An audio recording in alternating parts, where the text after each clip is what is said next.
बिस्मिल्लाहिर्रहमानिर्रहीम। आप देख रहे हैं प्रोग्राम गहरी नज़र। मैं हूं आपका मेज़बान अनीब ज़हीर। मेरे साथ मौजूद हैं सज्जाद मीर साहब।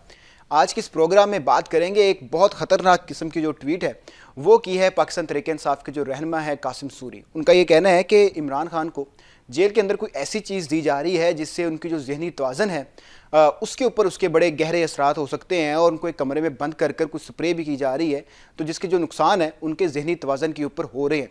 बड़ी ख़तरनाक किस्म की ट्वीट की है जिसकी बाद में जो अलीमा खान है उन्होंने तरदीद भी कर दी है। लेकिन इससे भी ज़्यादा ख़तरनाक जो चीज़ें हैं वो फैसल वाडा ने की है। उन्होंने रिएक्शन दिया है। उनका ये कहना है कि बानी पीटीआई को जेल के अंदर किसी से ख़तरा नहीं है, उनको अगर ख़तरा है तो बुशरा बीबी से है, अलीमीन गंडापुर से है और कासिम सूरी और जो इनके साथ जो टीम में लोग हैं उन लोगों से हैं। ये लोग चाहते हैं कि इमरान खान की लाश के ऊपर अगले 50 साल सियासत करें। इस तरह के जो इल्ज़ामात हैं वो सामने आ रहे हैं। और जो ये ट्वीट की है कासिम सूरी ने, इस पर रिएक्शन देते हुए फैसल वाडा का ये भी कहना था कि इमरान खान को पागल करार देने का जो बयानिया है उसकी शुरुआत कर दी गई है पाकिस्तान तहरीक इंसाफ की जानिब से। तो एक तरफ तो जो पाकिस्तान तहरीक इंसाफ है उनकी जानिब से इतने जो ख़तरनाक किस्म के ट्वीट सामने आ रहे हैं, ऊपर से जो फैसल वाडा की है उनके इल्ज़ामात सामने आ रहे हैं। तो ये जो क्या सूरत हाल है, पहले फैसल वाडा क्या कहते हैं वो सुनते हैं। फैसल जो कासिम सूरी हैं उनकी ट्वीट देखें, वो बड़ी ख़तरनाक है, और जो फैसल वाडा ने बातें की हैं बड़ी ख़तरनाक किस्म की हैं। क्या कहते हैं? असल बात है कि फैसल वाडा जो है ये बहुत वोकल हो रहे हैं और इनके बारे में तासुर यही है कि ये एस्टेब्लिशमेंट के आदमी हैं। ठीक है। जब ये इमरान खान के साथ थे तब भी ऐसे बयान दिया करते थे जो बड़े अजीब लगते थे। जूते उठा के स्टेज पे रख दिए, अपनी मोटरसाइकिल बड़ी जो मोटरसाइकिल क्या है जो बम्बू काट होता है, हाँ। उस पर बैठ के चले आ रहे हैं। हैवी बाइक है, और भी कुछ बयान देते थे, मजे के बयान देते थे। तो उस वक्त भी इन पर शक किया जाता था और कहा जाता था।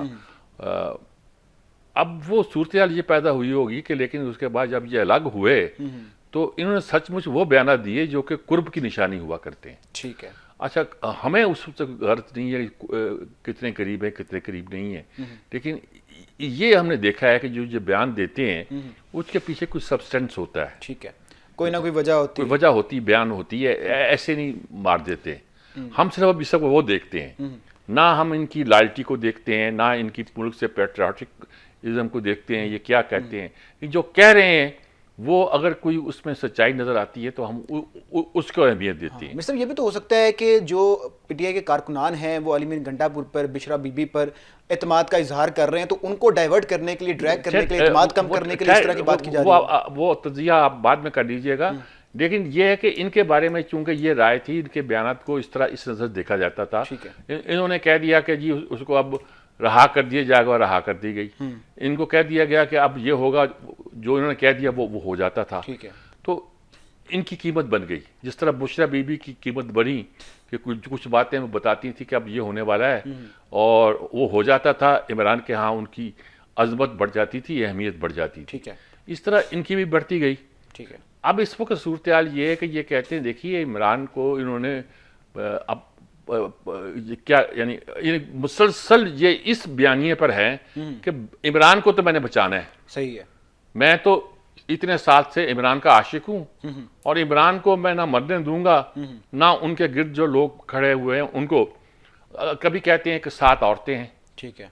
यानी बुशरा बीबी के गिर्द कुछ ख्वातीन जो हैं वो सारी उनका जिक्र करता है। ऐसे ही है। कभी बुशरा बीबी का कहते हैं। फिर इन्हीं का बयान आया था कि स्वाए इमरान के बेटों के, उसमें बेटी का जिक्र नहीं था, स्वाए बेटों के और उनकी बहनों के, उनके साथ कोई मुखलिस नहीं है। सही है। यानी कि ये पहले आदमी थे जिन्होंने इशारा दिया कि उनकी बेगम भी जो है वो उनके साथ मुखलिस नहीं है। सही है। यकीनी तौर पर इक़्तिदार के ज़माने में इमरान के यहाँ वो लॉबी बहुत मजबूत रही, जिनका जो बुशरा बीबी को मुर्शद कहती थी या समझती थी। ठीक है। या उस तरह का इजहार करती थी। जो लोग बुशरा बीबी के करीब थे वो इमरान खान के करीब वो करती थी, और बहुत सारे फैसले जो होते थे स्टेट के वो वहाँ से होते थे। ठीक है। अच्छा, अब ये आना शुरू हो गया, नहीं बहुत से लोग जो आगे लाए गए और जिन्होंने रजीम को नुकसान पहुँचाया वो बुशरा बीबी के लोग थे, बुज़दार थे मसलन, और थे जुल्फी बुखारी की एक ट्वीट वीडियो भी आई जिसमें दिखाया गया वो बात कर रही कि मुर्शद मैं यूं कर दूंगा, मुर्शद वो कर दूंगा। तो ये सारी जो बातें हैं ये इस बात की अलामत है कि वाडा जो है वो ये कहना चाहता है। तो अब उन्होंने कहना शुरू कर, देखो मैंने कहा था ना ये इमरान को पागल डिक्लेयर करने की साजिश हो रही है। ठीक है। ये कह रहे हैं स्प्रे कर रहे हैं, गोया उसका दिमागी तवाज़ुन ठीक नहीं है, जो बहकी बहकी बातें कर रहा है। ठीक है। और वो इस वक्त इनकलाब का लीडर नहीं है। अगर कासिम सूरी का बयान जो है उसको उसके कॉन्टेक्स्ट में देखा जाए तो उसके दो मतलब निकलते हैं। एक तो ये है कि इमरान जो बातें कर रहा है वो बातें पार्टी के मफाद में नहीं है। सही है। और दूसरी बात ये है कि यार इमरान को बचाओ, उसको पागल बनाया जा रहा है। ठीक है। वो पागल हो रहा है और उसको पागलपन से बचाओ। ठीक है। तो ये इस तरह की तासुर जो दिया जा रहा है, इस पे वापटा जो है वो हमदर्दी लेके आ गया। मैं इमरान को बचाऊंगा, ठीक है। उसको जो पागल करार देने की एक साजिश थी वो शुरू हो गई है। ठीक है। ठीक है। लफ्ज़ मीर इस्तेमाल साहब, नहीं अब किया ये गया। हमदर्दी है या जो पाकिस्तान तहरीक इंसाफ के कारकुनान है उनको इधर उधर करने के लिए कुछ किया जा रहा है? शौकत यूसुफ से ही हमारे साथ मौजूद है, रहनुमा पाकिस्तान तहरीक इंसाफ, उनसे बात कर लेते हैं, उनसे जान लेते हैं। जी शौकत यूसुफ से अस्सलाम वालेकुम। वालेकुम सलाम सर। ये जो भी वाक़या हुआ इस्लामाबाद में, जिस तरह भी क़यादत दे के गई आपको, फिर उसके बाद जो सूरत, क्या आपका तज़किया क्या है? मैंने 2-3 बार सुना है आपको, माशाल्लाह आप बहुत इसको अलग अंदाज में बयान करते हैं। क्या तज़किया है आपका? बिस्मिल्लाह रहमान रहीम, बहुत शुक्रिया सर। देखिए, दो चीजें हैं। एक तो पॉलिटिकल अप्रोच होनी चाहिए जो दूसरा ये कि हुकूमती रवैया, दोनों को अगर आप बैलेंस करके देखें तो बड़ा अफसोस होता है कि ये पाकिस्तान में हम आए दिन सुनते हैं दहशतगर्दी, फला ये सारी चीजें, कच्चे के डाकू, और कभी हम सुनते हैं कि जी मईशत मुंतकिल हो गई, सारे सरमायाकार चले गए। ऐसी सूरत हाल में हुकूमत को भी अपनी जिम्मेदारी है और अपोजिशन की अपनी जिम्मेदारी है। ठीक है। तो मैंने देखा कि चलो हमारा जो इशू था कि हम वहां पे कैसे पहुंचे, क्या हुआ, ये मैं बाद में आता हूँ, लेकिन पहुंच गए। तो डी चौक कोई ऐसी जगह थी, कोई ऐसी इंस्टॉलेशन थी कि वहां पे लोगों पे गोलियां चलाना लाजमी करार हो गया था। इस पे मुझे बड़ा एतराज रहा, क्योंकि मैं सारी जिंदगी जमहूरियत के लिए स्ट्रगल की है और सहाफत में था तब भी स्ट्रगल की, जब मैं पीएसएफ का लीडर था यूनिवर्सिटी कॉलेजेस में तब भी जमहूरियत के लिए काम करता रहा। फिर उसके बाद जब प्रैक्टिकल सियासत में आया तो तब भी जमहूरियत के लिए बात की। तो मुझे बड़ा अफसोस हुआ कि ये एतराज क्यों किया जा रहा है कि जी डी चौक क्यों पहुंचे। वो अलग बात है, हमें जाना चाहिए था, नहीं जाना चाहिए तो उसमें बाद में बात करूंगा, लेकिन अगर पहुंच भी गए तो क्या ये डी चौक जो है कोई नो गो एरिया था या कोई ऐसी इंस्टॉलेशन थी जिसपे पूरी दुनिया के लिए कोई मसला बन रहा था, इसलिए आपने गोलियां चलवा दी और लोगों को मार मार के आप कहते हैं कि जी हमने भगा दिया, सफाया कर दिया? ये पॉलिटिकल अप्रोच नहीं थी। इसमें मुझे सख्त एतराज है और मैं चाहता हूँ कि जितनी भी इंसानी हकूक की तंजीमें हैं इस पे उठाए इस इशू को, कि वायलेशन हुई है, संगीन वायलेशन हुई है। दूसरा जो आपने बात की, बिल्कुल इस पे देखो, जब पॉलिटिकल पार्टीज होती है ना तो वो अपने मकासद हासिल करने के लिए अपने के साथ कोई लायमल रखती है, कोई हिकमत अमली होती है। ठीक। तो वो मुझे अपने लीडरशिप में नजर नहीं आया। पूरे जब हम वहां से रवाना हुए तो किसी को ये इल्म नहीं था कि कौन लीड कर रहा है, क्या हो रहा है, क्या नहीं हो रहा है। तो मुझे दुख हुआ। फिर मैंने खुलकर बात की और मैंने अपनी लीडरशिप से भी कहा कि भाई आप लोग कहाँ थे इस पूरे इस प्रोसेस में, कहाँ थे आप लोग? तो कुछ लोगों ने बुरा मनवाया होगा, कुछ लोगों ने उसको अप्रिशिएट किया, जो भी है, लेकिन मैं पार्टी का बंदा हूँ, मैं पार्टी के लिए बात करूंगा। पाकिस्तान मेरा है और मैं पाकिस्तान को कभी भी दुखी नहीं देख सकता। लेकिन मुझे ये बड़ा अफसोस होता है जब मैं इस किस्म के वो देखता हूँ। गलतियां होती रहती हैं, हर तरफ से होती हैं, लेकिन उस गलती के ऊपर इतनी रौनक के जी एक बंदे पे भी गोली लगी हो तो फिर हम ये देखेंगे। भाई इस तरह तो ना कहें। पूरी दुनिया ने देखा है कि फायरिंग हुई है, पूरी दुनिया ने देखा है कि रात के अंधेरे में ऑपरेशन हुआ है, और अपने ही लोगों को फतह करके आप जश्न मना रहे हैं, अपने लोगों को मार कर जश्न मना रहे हैं, कह रहे जी हम जीत गए। आप जीत के भी हारे हैं। आपको दुनिया ये सारी जिंदगी आपके साथ ये लेगेसी रहेगी और आपको जवाब देना पड़ेगा इसका। ठीक बात। लेकिन बहरहाल जो, तो ये मैं इस पे थोड़ा सा था जो नहीं, ये तो एक हुकूमत का रवैया है। लेकिन पार्टी के बारे में जो आप जो कहते हैं कि उसकी कोई क़यादत के पास कोई प्लान नहीं था, हिकमत अमली नहीं थी, ये किसकी सोच थी? जो कौन लीड कर रहा था उन्हें? ये हल्ला गुल्ला पे कौन उकसा रहा था? कौन उन्हें उस तरफ ले जा रहा था? कुछ कहते हैं कि बानी पीटीआई के और इंस्ट्रक्शन थी, इनकी और इंस्ट्रक्शन थी, वो किसी और बात आमादा हो गए थे, वो मुज़ाकरात पे आ रहे थे, ये इन लोगों ने कोई एक बात सुनी नहीं। ये सारा कहानी क्या बनती है आपको? मैं आपसे इसलिए पूछ रहा हूँ कि आप पार्टी के एक तरह का दर्द रखते हैं और इसलिए आप जो बात कहते होंगे वो दर्द दिल के साथ कहते होंगे, प्रोपेगेंडा के लिए नहीं कहते होंगे। इसलिए मैं आपसे पूछता हूँ कि किसने ये फिर ये हिकमत अमली बनाई और कहाँ गलती हुई? देखिए कॉल तो खान साहब की थी, ठीक है। और उस कॉल के ऊपर लोग निकले हैं। इसके बावजूद कि फसाइयत थी, लोगों को पता था कि ये हमें मारेंगे, लोगों को पता था कि ये रियासती ताकत इस्तेमाल करें, फिर भी लोग निकले। लेकिन आप देखें कि पूरा पंजाब नहीं बल्कि पूरा पाकिस्तान इन्होंने बंद रखा। इतना तो खौफ था इनको, ये कह रहे जी हमें परवाह नहीं थी, क्योंकि खौफ इतना था कि पंजाब पूरा बंद किया, खैबर पख्तूनख्वा से जो काफिले गए उनके लिए रास्ता रोका। तो ये सारी चीजें थी। लेकिन जो आप बात कर रहे हैं, देखिए लीड अली अमीन गड्डापुर साहब ने की, वो वाहिद बंदे हैं जो हर तहरीक में शरीक रहे। इस बार उनके हमरा बुशरा बीबी भी थी।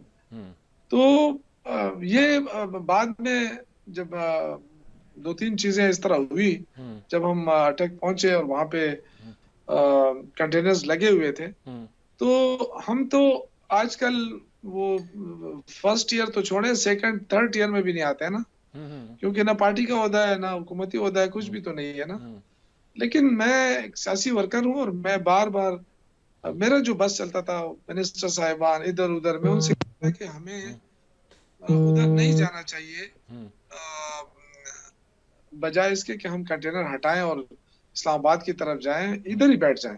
ये सबसे बेहतरीन मौका है हमारे लिए। पूरा पाकिस्तान बंद है, अगर 2-3 दिन हम यहाँ बैठे रहे, ये डर की वजह से खोलेंगे नहीं, हम उधर जाएंगे नहीं, तो हमारे इशू ऐसे ही हल हो जाएगा, क्योंकि ज्यादा देर तक तो ये पाकिस्तान को बंद नहीं रख सकते। ठीक। लेकिन जिस तरह एक पॉलिटिकल वर्कर की बात थी, वो तो कोई था ही नहीं उधर। कौन उस पे बहस करता, कौन उस पे मुशावरत करता, क्योंकि खान का ऐलान तो ये था कि इस्लामाबाद जाना है। बाद में फिर बैरिस्टर सैफ साहब ने किसी चैनल को बताया कि जी खान साहब ने तो ये भी कहा था कि जी आपको जो भी जगह मिले, और संजानी के भी उन्होंने जिक्र किया, और भी उन्होंने कहा कि वो खान ने कहा था कि आप देखें, हालात को देखें, जहां भी आपको जगह मिले।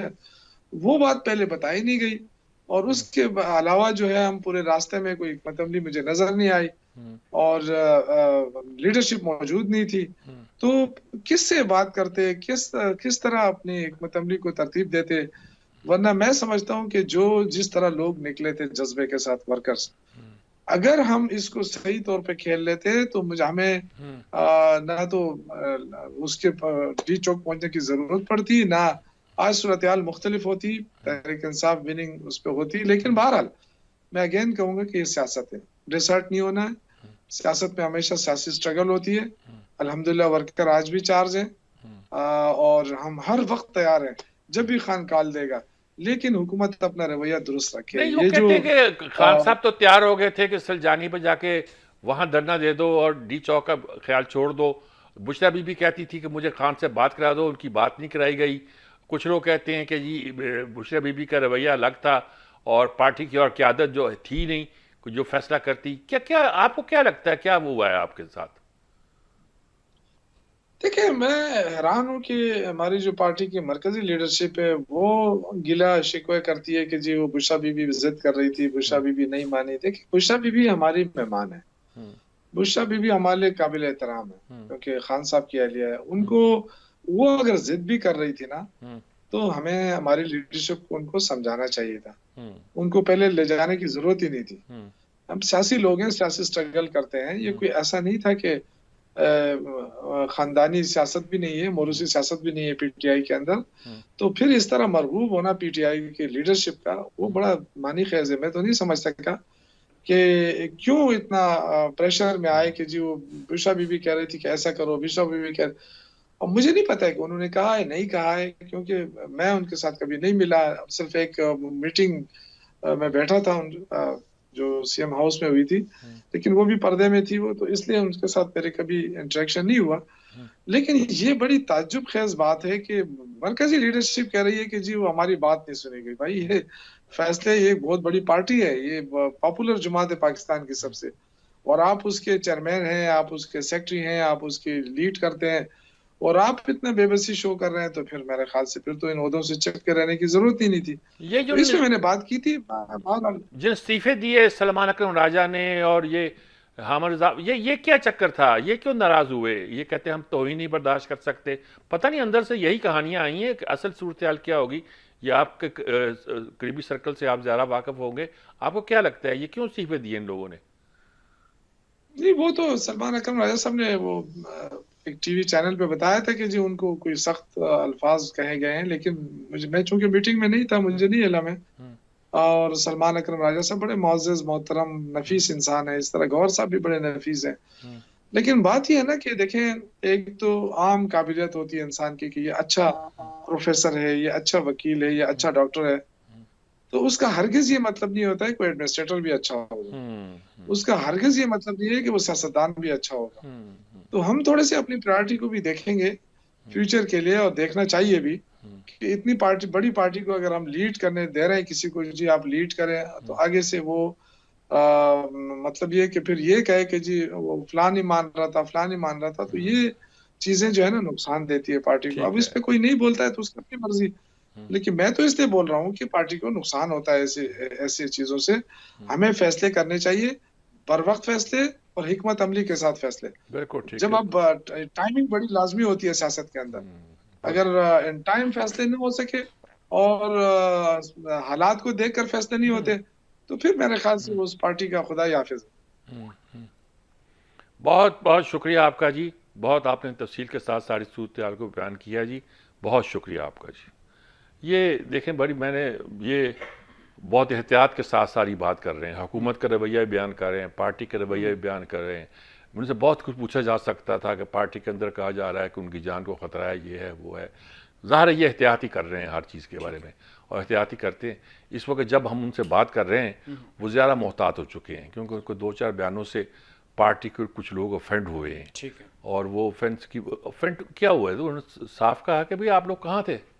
लीडरशिप को मुखातब किया कि लीडरशिप कहाँ थी, क्या कर रहे थे, कौन फैसला कर रहा था, किसके कहने पे कर रहे थे। तो ऐसी सूरत में उन्होंने बड़े मोहतात अंदाज में कहा कि हमसे ये सारी हम जहाँ उन्होंने रोक दिया था हम बैठ जाते वहाँ। सही है। अब अगर बैठ जाते 4 दिन हम बैठे रहते तो सारा मुल्क ब्लॉक पड़ा रहता, तो खामखा हमारे साथ यानी कि और रास्ता कोई ना होता है इनके पास सिवाय इससे कि हमसे मुज़ाकरात करते या बातचीत को आगे बढ़ाते। हमने कहा नहीं हमें डी चौक पे जाना है, फिर उसका क्या मकसद है? सही है। आपका मकसद अगर मुल्क को जाम करना है या सारे सिस्टम सरकारी मशीनरी को मुतवज्जो करना है कि आप बात करें, तो वो तो वहाँ हल हो सकता था। सही। वो आपने क्यों नहीं किया?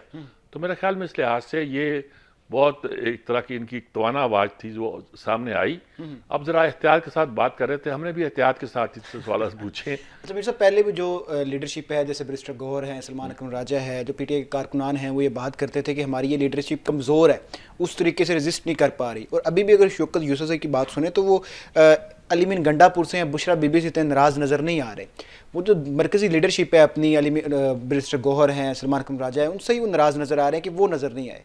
नहीं वो ज़ाहिर है वो तो नज़र नहीं आए ना, तो उनसे शिकायत है, तो उन्होंने बयान दिए हैं सारे, यानी कि ना आने की वजह सलमान अकरम राजा ने बयान की है। वो मैं गया था, मैं दाता दरबार जाके अभी पता नहीं चादर चढ़ानी थी, क्या करना था, वहाँ से आगे जाना चाहता था, रास्ता नहीं था, जाता मैं क्या करता। बस देखें वो इस फील्ड के आदमी नहीं है। सही है। वो एक वकील हैं और ठीक ठाक कानून को वो वकील नहीं है जो बड़े बड़े कोर्टों में आके दीवारों पर चढ़ के बैठ जाते हैं और कहते हैं लेके जाना अपने लीडर को। वो नहीं वकील नहीं है, वो सही वकील है, इसलिए आपने अपना मुकदमा उनको दिया है। सही है। ताकि कानूनी तौर पर लड़ सके। तो आप क्या तवक्को करते थे उन लोगों से? सही है।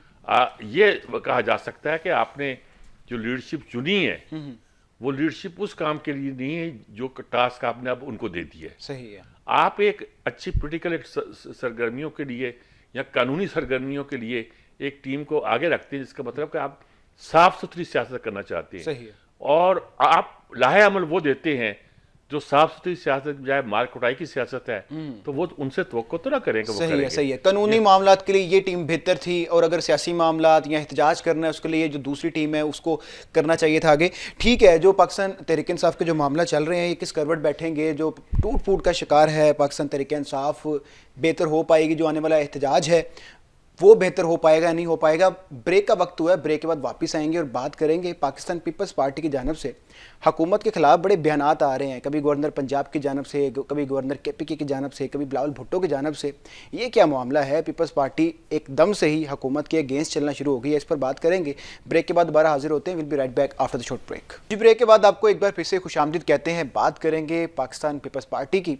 काफ़ी दिनों से बात चल रही थी गवर्नर राज लगाने की KPK के अंदर, लेकिन जो बिलावल भुट्टो हैं उनका ये कहना है कि गवर्नर राज लगाने के हवाले से या एक जमात के ऊपर पाबंदी लगाने के हवाले से हमसे कोई मुशावरत की ही नहीं गई हुकूमत की जानिब से। इसके साथ ही जो फैसल करीम कुंडी है जो कि KPK के गवर्नर है, उनका ये कहना है कि पावर शेयरिंग के ऊपर पाकिस्तान पीपल्स पार्टी को वफाक के साथ बहुत से तहफ़्फ़ुज़ात हैं। और तीसरा जो गवर्नर पंजाब है उनकी जानिब से भी एक बयान सामने आया है। उनका ये कहना है कि पाकिस्तान तहरीक-ए-इंसाफ यहाँ से इस्लामाबाद तक पहुँची है और जो सारी नाकामी है उसके पीछे हुकूमत है। मतलब कि अगर वहाँ पर नुकसान हुआ है, इसका जो सारा मलबा है पाकिस्तान तहरीक-ए-इंसाफ के ऊपर तो पड़ता ही पड़ता है, लेकिन हुकूमत भी इसकी ज़िम्मेदार ज़रूर है। तो ये एकदम से जो पाकिस्तान पीपल्स पार्टी की जानिब से बयानात आना शुरू हो गए हैं, क्या करना क्या चाह रही है पाकिस्तान पीपल्स पार्टी? हुकूमत को थ्रेट करना चाह रही है या वाकई इनके दरमियान कोई मामला चल रहे हैं? बिलावल भुट्टो क्या कहते हैं और जो गवर्नर KPK हैं फैसल करीम कुंडी, वो क्या कहते हैं? पहले आपको वो सुनवाते हैं, उसके बाद मीर साहब से आके बात करते हैं। जी मीर साहब, ये कौन सी लाठी है जिसके तहत सियासी इस्तेकाम आ सकता है? कभी लाठियों से भी सियासी इस्तेकाम आए हैं? बिलावल साहब जो बात कर रहे हैं वो बहुत मुख्तसर सी है। वो कहते हैं गवर्नर राज के बारे में हमसे बचता नहीं हुआ, लेकिन चाहे तो लाठी से हम ये काम करें, चाहे कुछ, यानी कि हम इस हुकूमत के खिलाफ अब सख्त एक्शन लिया जाएगा। ठीक है, वो गवर्नर राज नहीं होगा तो कुछ भी होगा, लेकिन एक्शन लिया जाएगा। वो तो सिंपल सी बात कहना चाहते हैं। ठीक है, वो शो करते हैं कि पार्टी के साथ हमसे मशवरा नहीं किया। वो अब जहाँ तक गवर्नर खैबर पख्तूनख्वा का मामला है, उनका मसला ये है कि वो फंसे हुए हैं। ठीक है, एक तरफ तो वो वहाँ जो हुकूमत है वो अपोजिशन की हुकूमत है, वहाँ मौलाना फजल रहमान भी उनके साथ ताल्लुकात अच्छे हैं, वो शो करना चाहते हैं, लेकिन उसके साथ ही वो एक इस तरह का तासुर देना चाहते हैं कि वो हुकूमत का हिस्सा नहीं है, वफाक की हुकूमत का हिस्सा नहीं है। वो उस तरह के बयान उस हवाले से देना चाहते हैं, बड़ी एहतियात के साथ। गवर्नर पंजाब जरा खुल के बात कर रहे हैं। ठीक है, गवर्नर पंजाब खुल के बात कर रहे हैं और खुल के बात बस वो हुकूमत के बारे में कह रहे हैं, जी हमारी हुकूमत को भी कसूर है ना जी। देखें जी, बंदे आखिर इस्लामाबाद पर अगर पहुंचे तो क्यों पहुंचे, सही है ना जी, सोचना चाहिए। स्वाय इसके कि एक सियासी मुँह शिगाफी के ये कुछ नहीं है। ठीक है, लेकिन गवर्नर पंजाब एक लिहाज से क्लियर हैं कि उन्हें टारगेट करना है पंजाब, क्योंकि पंजाब पे बहुत नज़र है पीपल्स पार्टी की। यहाँ बनी थी, यहाँ फली फूली, यहाँ उसकी ताकत थी, असल ताकत उसकी पंजाब थी। मुस्लिम लीग नून ने ये ताकत जो थी ये पीपल्स पार्टी से ली थी। ठीक है, अब उनका ख्याल है कि हम ताकत ये वापस ले सकते हैं। पता नहीं वो ले सकते कि ले सकते। PTI तो खासा हिस्सा ले चुकी है। सही है, अब वो लेंगे तो क्या मुस्लिम लीग का हिस्सा बचा हुआ लेंगे या PTI का हिस्सा वापस उनके पास आएगा, ये कुछ कहा नहीं जा सकता। लेकिन उनका गवर्नर तो इस तरह बात कर रहा है गोया वो पंजाब को दोबारा फतह करना चाहता है। ठीक है, लेकिन बिलावल साहब की बात बड़ी सीधी है। वो जो कुछ भी कहते हैं वो एक सियासत है और इस काम के लिए वो मामूर हैं, वरना फैसला तो उनके वालिद साहब ने करना है। मतलब सिर्फ वो सियासी बयानात दे रहे हैं, इससे बढ़कर उनके कोई मामलात नहीं है। लेकिन जो गवर्नर KPK और गवर्नर पंजाब है वो खासे क्लियर नजर आ रहे हैं। उनकी खास तरबियत हो रही है, बयानात की तरबियत हो रही है, उनकी मुलाकातें कराई जा रही हैं। ठीक है, इससे पहले बिलावल भुट्टो मुलाकातें नहीं किया करते थे। सही है, मुलाकात सिर्फ आसिफ करते थे। ठीक है, अब उनका जब बेटा चलो जाके फजल रहमान से बात करो, 26वीं तरमीम पे बड़े एक्टिव नजर आए। हाँ, बात करो जरा, यानी कि अब उसकी अहमियत बनाई जा रही है। उससे पहले उनकी इस मामले में अहमियत नहीं थी। अब उन्हें ये भी सिखाया जा रहा है कि सियासत करनी हो तो कैसे करनी है। ठीक है, तुम बयानात भी दो, वो बयानात देते हैं, लेकिन फैसला क्या होना है वही होना है जो कि चाहना है। ठीक है, वैसे बयानात की हद तक की सारी बातें हैं, लेकिन वफाक की जानिब से जो कमेटी बनाई गई है इसहाक डार की क़यादत में, वो कमेटी बनाने की नौबत क्यों महसूस हुई? जाके मिल सकते थे, बात कर सकते थे, इतना कोई हार्ड लाइन क्यों लेनी पड़ेगी? मैं कहता हूँ ना, ये सियासत का हुस्न है, जमहूरियत का हुस्न है। कितना अच्छा लगता है, कमेटी बनी है, मुलाकातें हो रही हैं, खाने खाए जा रहे हैं, एयरपोर्ट पर रिसीव किया जा रहा है, इकट्ठे बैठे हुए आनियां जानियां देखी जा रही हैं। ये जमहूरियत का हुस्न है। ठीक है, जमहूरियत का हुस्न है। इस पे मजीद बात कर लेते हैं। अरशाद अहमद आरिफ साहब हमारे साथ मौजूद हैं, सीनियर तज्जियाकार। उनसे बात कर लेते हैं, जान लेते हैं कि ये सियासी बयानात हैं या कि वाकई कोई हुकूमत और जो है पाकिस्तान पीपल्स पार्टी के दरमियान कोई मसले मसाइल चल रहे हैं। बात कीजिएगा मीर साहब। साहब को शाह साहब वालेकुम सलाम जी। शाह साहब, ये क्या बिलावल भुट्टो का बयान आया है और लोग बहुत ही शकूक का इजहार कर रहे हैं। पंजाब के गवर्नर का भी बयान आता है, उसका भी हवाला दिया जाता है। खैबर पख्तूनख्वा के गवर्नर का बयान आता है। क्या मुस्लिम लीग नून में उनमें लड़ाई हो रही है या ये भी खेल का एक हिस्सा है?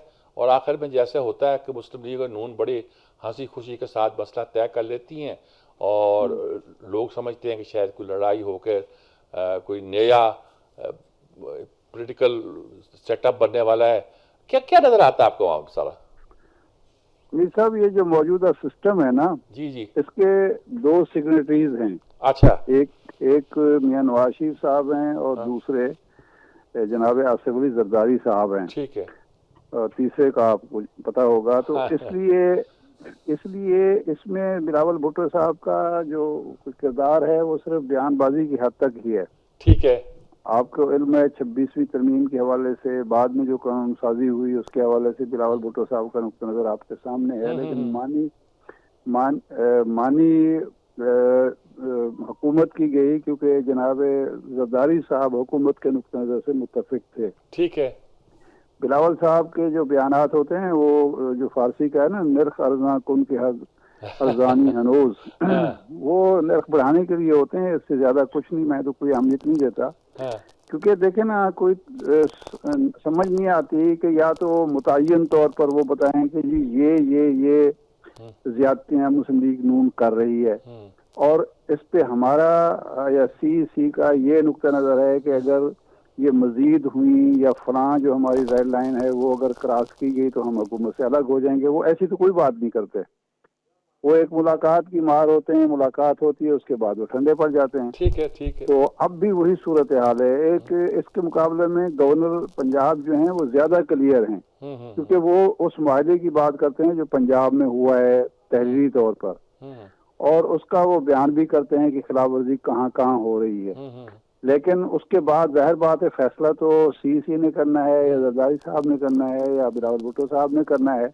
तो जो फासले की नौबत आती है तो फिर वो हसन मुर्तजा के नाराजगी हो या गवर्नर पंजाब की नाराजगी हो या पीपल्स पार्टी पंजाब के शिकवे शिकायत हों, तहफ़्फ़ुज़ात हों, उनको कोई दरख़ोरे इतना नहीं समझता। ठीक। अब भी एक कमेटी वज़ीर-ए-आज़म साहब ने बना दी है जनाब इसहाक डार साहब की सरबराही में। वो जब मुलाकात हो जाएगी तो मेरे ख्याल में मामला सेटल हो जाएंगे। ये कुछ जिसे कहते हैं आनियां जानियां हम कुछ देख लेंगे, उनका आना जाना मिलना मुलाकातें होना, और जिसे कहते हैं जमहूरियत का हुसन होगा वो देख लेंगे और उसके बाद सब कुछ ठीक हो जाएगा। यही लगता है मुझे भी। क्या यही लगता है आपको? बिल्कुल यही लगता है। देखें पीपल्स पार्टी के पास ऑप्शन क्या है। ठीक है। जब तक इमरान खान एक थ्रेट की सूरत में मौजूद है, मौजूदा सिस्टम के लिए एक थ्रेट हैं, उस वक्त तक खा पीपल्स पार्टी हो, मैं तो मौलाना फजल रहमान साहब के बारे में भी यही कहूंगा, ठीक है, और मुस्लिम लीग नून हो, ये किसी तरफ जा ही नहीं सकते। एक कोटे से ये बंधे हुए हैं तो ये वहां ही रहेंगे। हाँ, वो थ्रेट खत्म हो जाए तो फिर जाहिर बात है अपना वो होगा। आप इलेक्शन कैंपेन को देखें ना, जरदारी साहब जो गुफ्तगू थी उस वक्त बिलावल भुट्टो साहब के, ऐसा लगता था कि हुकूमत यानी इलेक्शन के बाद पीपल्स पार्टी तो कभी हाथ ही नहीं मिलाएगी मुस्लिम लीग नून के साथ। लेकिन आपके सामने है कि उन्होंने न सिर्फ हाथ मिलाया, पूरा ताउन किया हुकूमत साजी में, और उसके बाद चौंधे जो ओहदे थे वो भी ले लिए। ठीक है। तो अब जितने मजे कर रही है इससे मजीद वो क्या कर सकती है। ठीक बात है। पीपल्स पार्टी बातचीत के जरिए जो हासिल करना चाहती है वो कर भी लेती है, और अब भी जो करना होगा कर लेगी। इसके ज्यादा कुछ नहीं है, हुकूमत के साथ रहेगी। यही लगता है आपकी बात का मतलब मुझे। बिल्कुल यही। बहुत शुक्रिया आपका शाह साहब, बहुत शुक्रिया आपका। देखिए शाह आरफ साहब वही बात कह रहे हैं जो मैं बार बार कह रहा हूँ कि पीपल्स पार्टी कहीं जाने वाली नहीं है। अच्छा। और ये बात है कि असल चीज इसमें आसिफ जरदारी है। बिलावल से वो सियासत अब कह देना कि नहरें निकालने दीजिए, सिंध को खुश कर दिया है, ये कह देना जी कि मैं तो मुज़ाकरात करता रहा मौलाना फजल रहमान के साथ, और इन्होंने पीछे से जो तरक्याती मनसूबा था वो अपने हिसाब से बना लिया। सही है। फिर दोबारा उसमें बयान नहीं आया। क्यों? उस पर क्या बयान देते? सही है। वो तो वफाक ने बनाना होता है। तो उसके बाद ये है कि वो किनाल का मामला था, उसके ऊपर आज जो सिंध के वज़ीर आला है उन्होंने नायब वज़ीर आज़म को खत भी लिख दिया है। जो कैनाल से निकाली गई, उनका कहना है कि पानी यहाँ से जाएगा, हमारा पानी ज़ाया होगा, हमारे सूबे के पानी के साथ ज्यादती की जा रही है। नहीं वो तो उसी के ऊपर बिलावल का बयान था। चलता जा रहा है, लेकिन उस पर कोई लड़ाई झगड़ा नहीं होगा।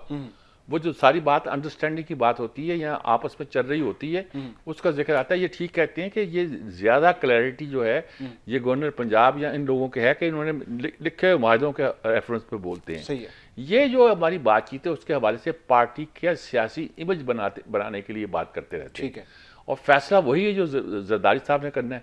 उन्होंने कहा इससे सिग्नेटरी 2 हैं, फिर का तीसरे का आपको पता है। सही है। और वो आपको भी पता है। ठीक है। कि 2 तो एक आसिफ जरदारी है, एक नवाज शरीफ है, और तीसरा वो है जो होना चाहिए। तो वो बात ये है कि और होता वही जो वो कहता है। ठीक है। और उसने इन दोनों को कहना है, उसने बच्चों को नहीं कहना, बड़ों को कहना है। सही है। तो मेरे ख्याल में वो शहबाज शरीफ को भी उतना ही कहता होगा जितना कहने की जरूरत होगी। वो ये जो बिलावल बयान दे रहे हैं जिसके ऊपर अरशाद साहब ने कहा कि इसको हम इतना सीरियस नहीं लेते, बात सिर्फ जरदारी की होती है। हाँ, तो क्या ये बिलावल जो बयान दे रहे हैं जरदारी साहब के कहने के बगैर दे रहे होंगे? ये बयान होते हैं कि ये सियासी एक फजा पैदा करने के लिए। सही है। ये भी कहने की बात है कि हमारा ताल्लुक पार्टी से। देखिए इन बयानों पे कोई सियासी रद्द-ए-अमल आपको शहबाज शरीफ का नजर नहीं आएगा। सही है। कोई ख्वाजा आसिफ बोल देंगे, कभी कोई और पार्टी का बंदा बोल देगा थोड़ा बहुता, लेकिन और कोई नहीं बोलेगा। तो रिजल्ट ये है कि वो समझते हैं कि इन बयानों का कोई मकसद नहीं है, ना इससे हुकूमत टूटने वाली है, ना इससे हमारी इनके साथ कुट्टी होने वाली है।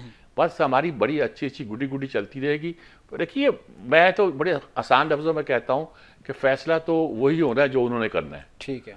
और वही इम्पोर्टेंट है, वही सिग्नेटरीज हैं। यानी कि अगर ये 2 सिग्नेटरीज हैं तो वो जामन है इसके। सही है। सही है। और जिन्होंने जमानत दी हुई है वो साथ लेके चलते जाएंगे। ठीक है। ठीक और जो बातें तय नहीं हुई वो आप बयान देते जाए, बट अच्छी बात है। ठीक है। ठीक है। अगर अरशाद आरिफ साहब की और आपकी बात का अगर कंक्लूजन निकालूं तो वो यही कंक्लूजन है कि सिर्फ बयानबाजी चल रही है, बयानबाजी के अलावा कुछ नहीं है।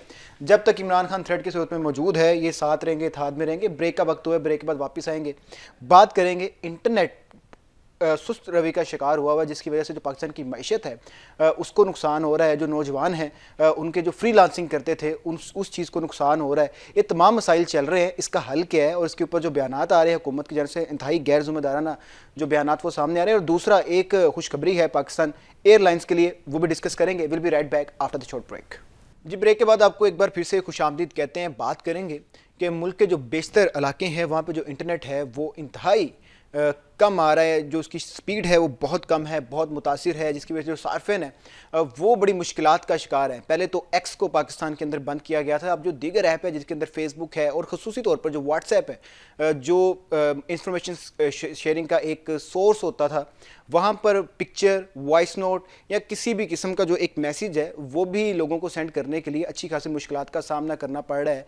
जो फ्रीलांसिंग कर रहे हैं नौजवान, जो इंटरनेट के थ्रू पैसे कमा रहे हैं, उनको कितनी मुश्किलात का सामना करना पड़ रहा है और जो पाकिस्तान की मईशत है इस वजह से उसको कितना नुकसान हो रहा है, इस पर बात करेंगे। लेकिन जो वज़ीर मुमलिकत हैं शिजा फातिमा, उनकी जानिब से पहले VPN के हवाले से भी बड़े गैर संजीदा किस्म के बयानात सामने आते रहे हैं और अब भी उनका क्लियर कट ये कहना है कि पाकिस्तान में इंटरनेट की कोई बंदिश मौजूद ही नहीं है। अगर इंटरनेट की बंदिश मौजूद नहीं है तो ऐसा क्यों हो रहा है कि पाकिस्तान के अंदर ना तो कोई काम चल रहा है, ना तो फ्रीलांसिंग चल रही है, ना सोशल मीडिया ऐप्स चल रहे हैं? तो इस किस्म की जो गैर संजीदगी है ये क्यों है? दूसरी जन हम बात करेंगे, एक खुशखबरी है कि जो PIA के जहाज़ हैं वो अब यूरोपीय ममालिक में भी जाएंगे। 4 साल बाद ये पाबंदी हटाई गई है, 2020 में ये पाबंदी लगी थी। इस पर बात करते हैं। पहले मीर साहब से बात करते हैं। मीर साहब, क्या सूरत हाल है? सबको पता है, आपको पता है, मुझे पता है, हर बंदे को पता है कि इंटरनेट स्लो है, व्हाट्सएप पे मैसेज नहीं जा रहा, फेसबुक बंद है, आपकी यूट्यूब बंद है, तमाम ऐप्स बंद हैं, लोग तंग हो रहे हैं। ऑनलाइन क्लासेस चल रही थी, लोग वहाँ पर भी तंग हो रहे हैं, लेकिन इस किस्म का बयान के बंदिश है ही नहीं है। असल में बिजनेस में कितनी तंगी है ये तो मैं कुछ अंदाज़ा लगा नहीं सकता, क्योंकि बिजनेस मैं करता नहीं हूँ ऑनलाइन, और बिजनेस सारा ऑनलाइन ही है। असर उसी पर चलता है, डिजिटल पे। वो लोग कहते हैं इस पर फ़र्क पड़ता है। आपने रास्ते निकाले हुए कुंडे लगाने के, आपने वो बंद कर दिए ट्वीट के चक्कर में, जिसे एक्स कह रहे हैं आजकल। तो हमारे मुंह पे ट्वीट चढ़ा हुआ है, और ट्वीट इसलिए कि उसमें से बहुत से लोगों ने मिसयूज़ करना शुरू कर दिया था। बाकी फायर वाल का को इस्तेमाल करना चाह रहे हैं आप, और वो उसको लगाते हुए कुछ आपको, यानी कि आप एक्सपर्ट नहीं हैं उसके। रिजल्ट ये आ रहा है कि वो आप जो एक एक प्रिवेंटिव मेजर लेना चाहते हैं, वो उसकी कोई टेक्निकल तरीका आता नहीं जिसकी वजह से मसाइल पैदा होते हैं। ठीक है। अब रह गई ये बात कि इन मौक़ों पर आप अपनी फेसबुक का, अपनी वाईफाई वगैरह को कमज़ोर करते हैं जब कोई आपको ख़तरा होता है कि मुल्क में कोई होने वाला, कोई वाक़या होने वाला है, तो ये फालतू बात है। ठीक है। ये आपने बार बार हर मुहर्रम पे कर देते हैं। हर कोई ऐसी बात तो, किसी ने कहा जी कराची में पहले इस ज़माने में होता था कि डबल सवारी जो होती थी मोटरसाइकिल पर, उस पर ख़तरा होता था कि अगर कोई ऐसी बात होगी तो डबल सवारी पीछे बैठा हुआ आदमी जो है ना बंदूक का इस्तेमाल कर लेगा। तो डबल सवारी का इस्तेमाल ये था कि मोटरसाइकिल में बैठा है, एक आदमी चला रहा है, एक आदमी फायर कर रहा है, तो डबल सवारी पर पाबंदी लग जाती थी। सही है। तो किसी ने पूछा कि 9/11 अगर पाकिस्तान में होता तो क्या होता, उन्हें कहा डबल सवारी पर पाबंदी लग जाती। तो ये मजाक बने हुए थे, तो इस पर हमने मजाक बनाया हुआ है। ठीक है। ये फिजा बुखारी क्या नाम है इसका? शिजा फातिमा। शिजा फातिमा, शिजा नाम इसका शायद है। मैं मिला हुआ इनसे, इनकी ख्वाजा आसिफ शेर ख्वाजा आसिफ की भांजी हैं और समझदार खातून है, पढ़ी लिखी हैं लड़की। लेकिन ये है कि उन्होंने कहा जी वो जिस पर बयान इसका आया था ना कि वो जो कहते हैं कि इसकी वजह से वो वजूहत और थी, इसलिए उसने एक सरसी सा जो सरकारी बयान दे दिया था, हम उसको लेके बैठ गए। अब मसला ये है कि यहाँ तक इंटरनेट के इस्तेमाल का ताल्लुक है, हमारी जो अर्निंग है इंटरनेट से जो होनी चाहिए वो पहले से बढ़ी है। क्यों? पॉलिसी बेहतर हुई है। पॉलिसी बेहतर सिर्फ यही नहीं कि इंटरनेट तो हमें 5 लगाना चाहिए, G4 नहीं G5 होना चाहिए। चीन की मदद से हमें इसको बहुत एडवांस कर देना चाहिए, लेकिन हम नहीं कर रहे। पुरानी हमारी बड़ी है वो ये है कि तय हुआ था, लोगों ने देखा था कि हमारे कॉलेज जो यूनिवर्सिटियाँ जो हैं वो इंटरनेट पे जो लोगों को ट्रेन करते हैं, IT पे डिग्रियाँ पर डिग्रियाँ बढ़ रहे हैं, वो बेसिक चीज़ों से वाकिफ़ नहीं होते। तो एक बार तो इन सारे कोर्सेज को इन्होंने एक तरह से कंट्रोल करना शुरू किया है। ठीक है। दूसरी ये हुई है कि इन्होंने मुख्तलिफ अदारे बने जो बंदों को ट्रेड करते हैं। मसलन बनो काबल जमात इस्लामी वालों का अदारा है, लाहौर में भी, कराची में भी काम कर रहा है। वो हर साल हर 3 महीने के बाद 50,000 के करीब लोगों को ट्रेन करते हैं, फ्री ट्रेन करते हैं। अच्छा, अब ट्रेन कर दिया, जो कुछ सिखा रहे हैं वो भी इंटरनेट पे अर्निंग है, जो यूनिवर्सिटीज में सिखाया जा रहा है वो भी नहीं, वो इंटरनेट ही नहीं होगा तो अर्निंग कहाँ से? ऐसा भी नहीं कि इंटरनेट नहीं है, इंटरनेट स्लो हुआ ना, वो उनको सिखा रहे हैं। उनके लिए सबसे बड़ा प्रॉब्लम ये था कि प्लेटफॉर्म अवेलेबल नहीं था। वो सीख के क्या करेंगे, नौकरियां कहाँ ढूंढेंगे? अब उन्होंने प्लेटफॉर्म अवेलेबल करने के एक प्रोसेस शुरू किया है। ठीक है। उस प्रोसेस का नतीजा ये होता है कि आप गैर मुल्कियों से बिजनेस लेकर उनके साथ बिजनेस कर सकते हो। आप ये मसलन इंडिया क्या कर रहा है, वर्ल्ड इज फ्लैट मशहूर किताब है, वो यही कहती है कि रात को जब शाम को जब उठता है एक चीफ एग्जीक्यूटिव किसी अमेरिकन फर्म का, तो वो नोट छोड़ देता है कि मुझे ये चाहिए। सही है। उस वक्त जब नोट यहाँ आता है तो इंडिया में वो उसके शाम के 5 बजे होते हैं, इंडिया में सुबह के 5 बजे होते हैं। ठीक है। वो बंदा नोट देखता है, वो दफ्तर में आता है, उसके पास 12 घंटे होते हैं, वो 12 घंटे में सारी चीज़ तैयार करके उनको भेज देता है। ठीक है। अच्छा, अब ये काम हमारे यहाँ उस सतह पे नहीं हो रहा था। अब हमने इंटरनेट पे पिछले 4-5 महीने में 13-14% शायद इससे भी ज़्यादा कुछ हमने कमाया है। अच्छा, अब इसका अगर हम इसकी स्पीड भी तेज़ करें, इसके मामलात को बेहतर करें, अगर हम इसको और बेहतर करें, यानी 4G 5G, मुझे नहीं पता क्या क्या करना, 5G तक आ गया पाकिस्तान के अंदर, लेकिन जो PTI है वो उसको अप नहीं कर रही। नहीं, जो भी बेस्ट करना अपग्रेड नहीं किया जा रहा, वो करें, तो उसका फायदा ये होगा कि इस वक्त हमने कुछ अरब रुपया ज्यादा कमाया है इन 3-4-5-6 महीने में, तो हो सकता है हम बहुत ज्यादा कमा लें, लेकिन खाम उसकी राह में रुकावटें। अब मोबाइल खरीदना चाहते हैं, जो अच्छा मोबाइल है वो जितने का मोबाइल है, जितने लाख का मोबाइल है उतने लाख का उस पर टैक्स लग जाता है। ऐसे ही भाई क्या, यहाँ तो आप सारी फैसिलिटीज पाकिस्तान में अवेलेबल करें, पाकिस्तान में बनाएं। कदीर खान ने आज से बहुत पहले कहा था कि जो इब्तदाई मोबाइल है मैं वो पाकिस्तान में लॉन्च कर देता हूँ। ठीक है। आपने करने नहीं दिया। अब सारी कंपनियां जो हैं चीन से वो सामान लेती हैं, पता नहीं जोड़ के यहीं भेज देती हैं, यहीं भेज देती लग जाते हैं। तो आपने अपने यहाँ ना टेक्नोलॉजी डेवलप की है, ना उस चीज़ को जो ज़्यादा छूट मिलनी चाहिए थी उस टेक्नोलॉजी को वो दे रहे हैं। हाँ, इतना सिर्फ कर रहे हैं कि मैन पावर को बेहतर तौर पर इक्विप कर रहे हैं और वाईफाई को अवेलेबल करने के लिए, फ्री अवेलेबल करने के लिए मुख्तलिफ प्लेटफार्म भी बना रहे हैं। लेकिन उन प्लेटफार्म का फ़ायदा तभी होगा जब हमारे यहाँ वाईफाई का इस्तेमाल जो है खुलेआम और आसान तरीके से अवेलेबल होगा। ये अलग बात है कि दहशतगर्दी ने आपके लिए बहुत से मसाइल पैदा किए हुए, उस पर मैं कमेंट नहीं करता, लेकिन अगर आपने उसको आगे लेकर जाना है तो ये आपको करना पड़ेगा। अब बच्चे लोग जो एतराज़ करते हैं उनके अपने चस्के पूरे नहीं होते। सच्ची बात ये कि वो चस्कों के लिए बहुत सी जो देखते हैं ट्वीट देखते हैं, वो ये हम लोग तो सियासी चीज़ें देखना चाहते होंगे ना, वो देखना चाहते हैं। पिछले उन्होंने बंद कर दी थी। मतलब इसका कोई और हल भी निकल सकता है। पहले साउथ कोरिया की बातें की जाती थी, वहाँ पे इंटरनेट बंद किया जाता है, यहाँ पर भी सूरत हाल यही चल रही है, बंद किया जा रहा है। एक तो बंद किया जा रहा है, ऊपर से कहा जा रहा है कि बंद है ही नहीं है, कोई बंदिश है ही नहीं, इस तरह के बयान आ रहे हैं। देखिए वो जो बंदिश है ना, वो जो बंदिश जिसको हम कहते हैं वो बंदिश नहीं है, वो फायर वायर लगा रहे हैं जिससे रुकावट पैदा होती है। अवाम को बता दें कि हम फायरवॉल लगा रहे हैं, नहीं वो नहीं बताएंगे ना, वो कोई हुकूमत नहीं बताया करती, वो नहीं बताएंगे। लेकिन बात ये है कि वो इतनी बंदिश नहीं आ रही कि अवाम के लिए प्रॉब्लम पैदा हो। ये हम खास के लिए प्रॉब्लम पैदा होता है। जब मैं स्काइप पे बैठता हूँ तो वो भी जब अड़ने लगता है ना, तो मुझे पता चलता है कि इसका क्या प्रॉब्लम है। ठीक है, तो वो मेरा प्रॉब्लम है। सही है। तो देखें, अगर इससे अभी आपको कारोबार आपका ठीक हो जाएगा चंद दिनों में, चलो बर्दाश्त कर लेते हैं। कितने दिन बर्दाश्त करेंगे? ठीक है। लेकिन आपकी नलायकी हमें सब ये तो आए दिन का मसला बन गया ना। हाँ। ये कभी मुहर्रम की वजह से, कभी किसी वजह से, कभी किसी वजह से, कभी ये एहतजाज है, कभी वो एहतजाज। ये तो हमारे महीने के अंदर 3-4 बार बंद हो रहा है। तो फिर कब की हम बात करेंगे? चले एक खुशखबरी भी देख लेते हैं कि यूरोपीय यूनियन के लिए जो PIA की फ़ज़ाएँ खुल गई हैं, इसको आप कैसे देखते हैं? 4 साल पहले पाबंदी लगी थी और अब वो फ़ज़ाएँ खुल गई हैं। कोई PIA की जो निजकारी है उसके अंदर कोई आसानी पैदा होगी, PIA के लिए आसानी पैदा होगी, पाकिस्तान के लिए कोई आसानी पैदा होगी? पहले तो ये करें पाबंदी लगी क्यों थी? आपका एक बड़ा नामवर वजीर था गुलाम सरवर। बिल्कुल ऐसे। ये पुराने हमारी रजीम में, ये शोरा फाक रजीम में, उसने बयान दिया जी हमारे पायलटों के पास जाली लाइसेंस है। जाली का लफ्ज़ ऐसा था, या तो उसे डिक्शनरी में इसके माने नहीं आते, सही है, या न उसने इस्तेमाल करते हुए अकल से काम नहीं लिया। सुना उसने प्राइवेट महफिलों में कहा कि मुझसे कहा गया था कि इस तरह की बात करो। रिजल्ट ये निकला कि उन्होंने कहा कि जाली लाइसेंसों के जरिए से जहाज चला रहे हैं यार, ये हम गाड़ी चलाने नहीं देते, बंद करो इसको। सही है।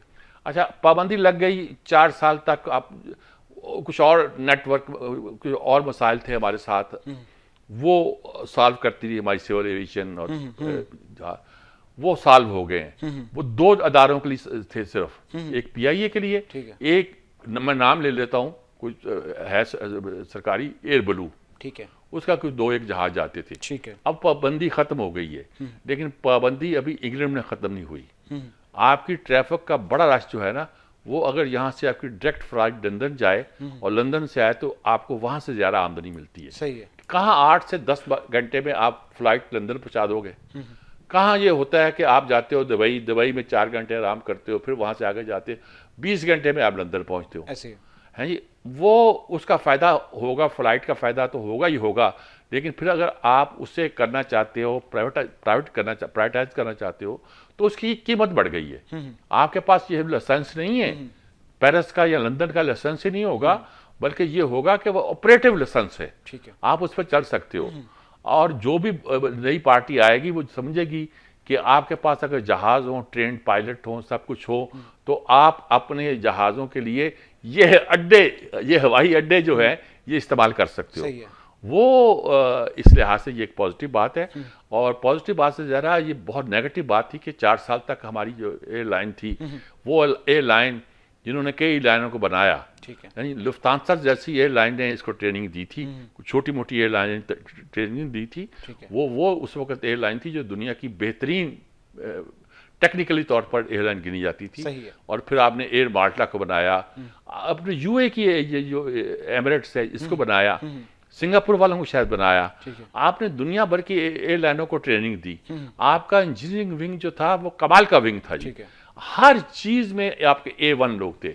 मुझे मौका मिला है थोड़ा सा इनके साथ काम करने का, और वो एडवर्टाइजिंग पॉइंट ऑफ व्यू से मौका मिला था, लेकिन उससे ब्रीफिंग बहुत मिलती थी कि बार ऐसी चीज़ें ये हमें दिखा देते थे जो हमें पता नहीं होता था कि करते। मतलब ये उन्होंने एक ज़माने में खाना जो था PIA ने खुद बनाना शुरू किया, वो जिस तरह इनका किचन था, खाना बनता था, ये करता था, पर चला इनका फ़ायदा कितना होता होगा वो तो अलग बात है। पता चला कि वो भी state of the art thing होती थी। तो सारी चीज़ें आपने तबाह कर दी, गड़बड़ कर दी। अब ये अगर कुछ थोड़ा बहुत नाम आपका दोबारा वापस आ रहा है तो खुशी होना चाहिए जी। और जो बुरा हाल है उस पर स्वाय खुशी के हम इसका इज़हार कुछ नहीं कर सकते। फिलहाल तो ख्वाब देख सकते हैं, ख्वाब देखने दीजिए। अब देखने दीजिए हमारे जहाज़ पैरिस जा रहे हैं, देखने दीजिए एफिल टावर हमारे नीचे से, हम उसके करीब से गुजर रहे हैं। देखने दीजिए कि जब कब अपनी एयरलाइन को बेचने जाएंगे, दुनिया को बताएंगे कि सारी दुनिया हमारे पैरों के नीचे है। वो वक्त कब आएगा? आने वाला है। वो वक्त आने वाला है जहाँ इतनी परेशानियाँ और इस कदर जो खबरें हैं वो चल रही हैं, उस दौरान एक ऐसी खबर आना एक ताज़ा हवा का झोंका इसको कहा जा सकता है। लेकिन आने वाले दिनों में पीआईए को इसका क्या फ़ायदा होता है, जो निजकारी करने जा रही थी गवर्नमेंट इसकी, उसके अंदर इसके रेट में क्या इजाफा होगा। पहले तो ख़रीदने वाला कोई नहीं मिल रहा था, जो रेट बताया जा रहा था पीआईए की जानिब से, क्या अब लोग इंटरेस्टेड हो पाएंगे या नहीं हो पाएंगे, हुकूमत माइल कर पाएगी या नहीं माइल कर पाएगी, आने वाले दिनों में पता चलेगा। प्रोग्राम का वक्त ख़त्म हो गया है, अगले हफ्ते दोबारा मुलाकात होगी। अल्लाह हाफिज़।